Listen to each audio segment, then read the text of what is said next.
আসলে আমরা তো জানি আপনাদের একটা সন্তান আছে, আর আপনার কাছেই থাকে বর্তমানে, আমার সাথেই থাকে আমার ছেলে। হ্যাঁ, আমি মানে সে তো বাবার কাছেও থাকতো বা আপনার কাছে না, এখন আমার ছেলের বাবাও আমি, মাও আমি। আমার ছেলের কোনো বাবা নাই এখন।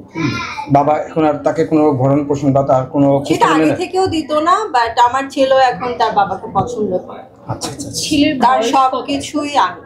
বয়সটা বলা যাবে না, ছেলের বয়স। আপনার সন্তানের ভবিষ্যৎ নিয়ে আপনি কি চিন্তা করেন?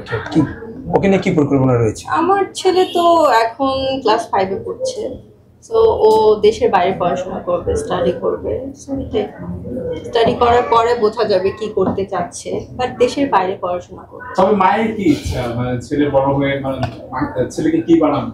এখন ভাই, এখনকার যুগের ছেলে মেয়েরা যেমন, আমার আম্মু তো আমাকে ডক্টর বানাতে চেয়েছিল, বাট আমি তো হয়ে গেছি মডেল অ্যাক্ট্রেস। আমার আব্বু তো কখনোই মিডিয়া পছন্দ করে না, বাট উল্টা হয়ে গেছি। সো এখন আমি আমার বাচ্চাকে বললাম, আমি তো চাই যে আমার বাচ্চা ডক্টর হোক, ইঞ্জিনিয়ার হোক, বাট ও চাইবে অন্য কিছু হতে। সো এটা তো আসলে বলা যাচ্ছে না, এটা ও বড় হওয়ার পরে বুঝতে পারবো কি হতে যাচ্ছে। সন্তানকে আপনি কতটুকু স্বাধীনতা দিবেন? আমি তো এখন, আমার ছেলে আর আমি তো একসাথে বড় হয়েছি, সো আমরা বন্ধুর মতো।